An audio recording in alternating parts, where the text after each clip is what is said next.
लेकिन हमारे ब्रज में कहते हैं राह दे। अगर कोई व्यक्ति अपने जीवन के पथ से भटक जावे तो श्री किशोरी जी उसको राह प्रदान करते, इसलिए राह दे। लेकिन कब? जब बोलो, एक बार हाथ उठाओ, बोलो राधे राधे राधे राधे राधे।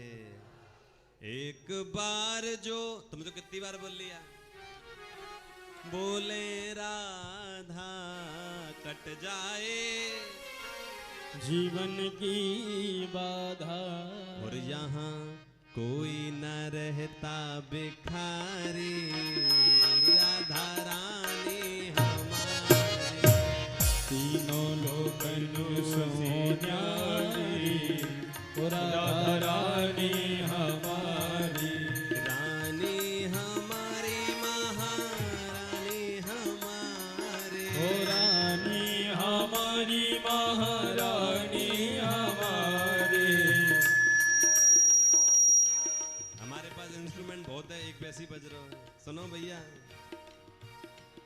हमारे पूज्य पिताजी महाराज कहते हैं, आपके बीच में ही बैठे हैं, जहाँ राधा पग धरे श्याम ने ना धरे, जहाँ राधा पग धरे श्याम ने ना धरे, जहाँ राधा पग धर, समझना शब्द को, जहाँ राधा पग धरे श्याम ने ना धरे। जहाँ राधा जी जब चलती हैं तो हमारे ठाकुर जी राधा जी के पग चिन्ह जो है वहां अपने नैनों को बिछाते हैं। आहा, मेरी किशोरी जी चल रही हैं, जहाँ राधा पग धरे श्याम ने ना धरे, ओ जहाँ राधा पग धरे श्याम ने ना धरे, जहाँ राधा पग धरे श्याम ने ना धरे, ओ जहाँ राधा पग धरे श्याम ने ना धरे। छलिया ने, हमारे ठाकुर जी ब्रज में छलिया कहे जाते हैं महाराज। मैं कह रहा ठीक करो, रुक जा, इतनो भैया वो भाग जावे, कछु क्यों नाना जी, हाँ कछु क्यों बातें, हाँ अच्छा वो कुछ समझ ही ना है इनने के आवाज है। हमारे पूज्य पिताजी महाराज गाते हैं, जहां राधा पग धरे श्याम नैना धरे। इतना प्रेम का स्वरूप है, युगल स्वरूप महाराज, क्या बात करें, इनकी तो अलग ही लीला है। भागवतम, यहाँ रामेश्वरम की भूमि पर श्री ठाकुर जी की चर्चा है, तो परम धन श्री किशोरी जी, श्री राधा बरसाने वाली।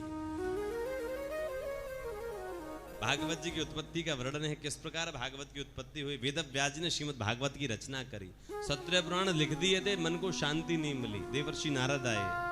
आपके जीवन में जब कठिन समय हो और आप भगवान को पुकारें तो निश्चित मानना भगवान आते तो हैं, लेकिन जिस रूप में आप समझ रहे उस रूप में नहीं आते।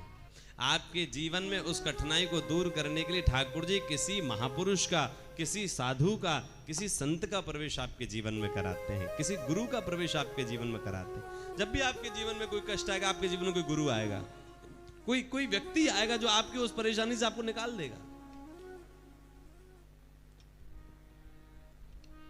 आज वेद व्यास जी चिंता में 17 पुराण लिख दी, लेकिन 18वां पुराण लिखना है, लेकिन मेरे पास सामर्थ्य लिखूं क्या। तो कहते हैं देवर्षि नारद पधारे और 4 श्लोक दिए देवर्षि नारद ने। कितने?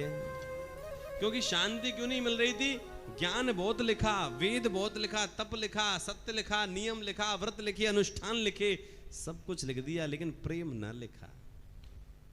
प्रेम किसको कहते हैं भैया? हम बहुत प्रेम की चर्चा कर रहे हैं, स्त्री पुरुष के प्रेम को प्रेम नहीं कहते।